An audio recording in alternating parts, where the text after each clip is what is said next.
All right.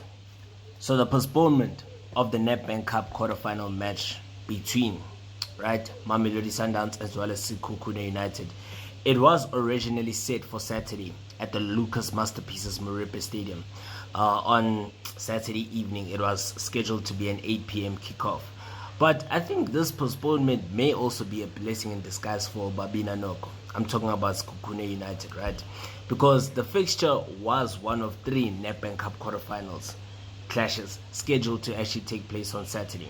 So the other 2 clashes actually involved SuperSport taking on Orlando Pirates at the old Peter Mokaba Stadium in Polokwane, and then Stellenbosch FC taking on Kaizer Chiefs at the Nelson Mandela Bay Stadium in Gqeberha last night. Okay, so the match between Mamelodi Sundowns as well as Sekhukhune United was called off due to the fact that there was a double booking which was actually discovered at the Lucas Moripe Stadium.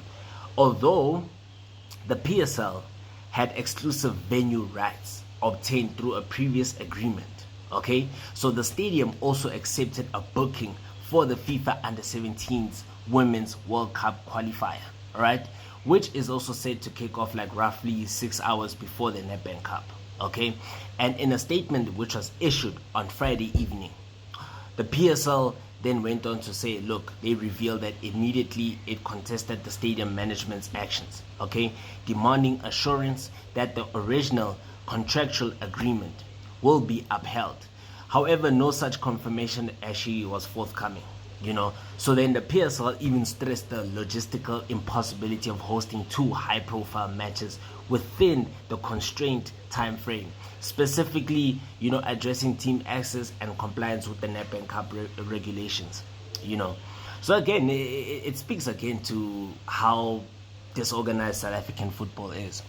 Once again, it just speaks again. I mean, the other day we were discussing the issue with regards to the Peter Mokaba Stadium, why the new Peter Mokaba Stadium couldn't actually host the Nedbank Cup quarterfinal tie between SuperSport United and Orlando Pirates, right? And then we also spoke about the reason why the Loftus Versfeld couldn't host the game between Mamelodi Sundowns as well as Kaizer Chiefs. And we kept on speaking about these issues time in, time out. It just tells you how disorganized South African football is.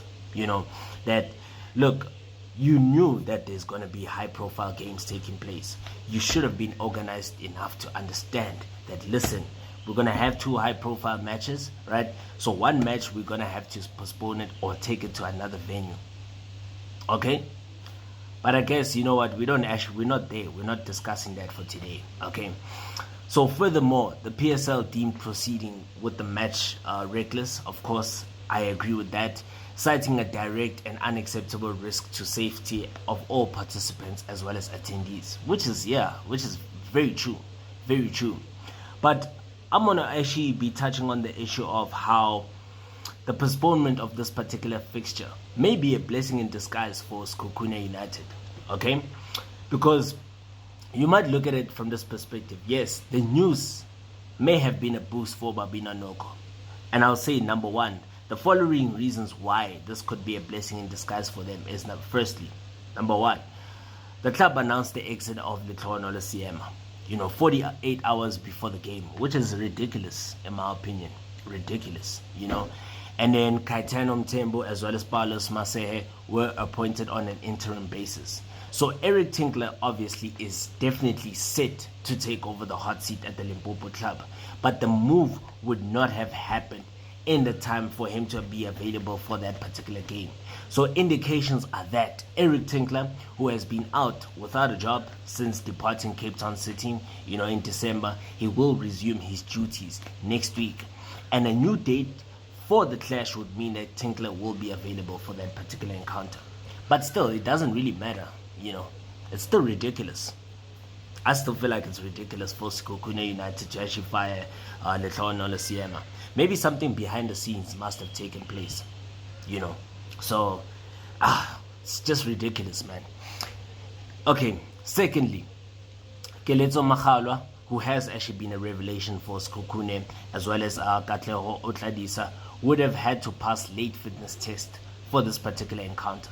So the postponement also means that the two will be available for that particular clash, because both Keletso Makgalwa as well as Katleho Otladisa, who have been very key for Sekhukhune United in the second half of the season. And I'm talking about even Keletso Makgalwa. He's been very key for Sekhukhune this season. I mean, he's got like almost he's in double figures of goal contributions for Babina Noko this season. So it tells you how key he was, and his absence was definitely going to affect him. Even Katleho Otladisa as well. So having them both available for the game is actually going to be a major boost for Babina Noko in their quest to progress to the semi-finals of the Nedbank Cup. So Sekhukhune and Sundowns clashed 2 weeks ago, with Masandawana emerging by 4-2 in that pulsating encounter. So this time around, the Limpopo club will actually be hoping to upset the Tshwane Giants and actually book themselves a spot in the competition's final four.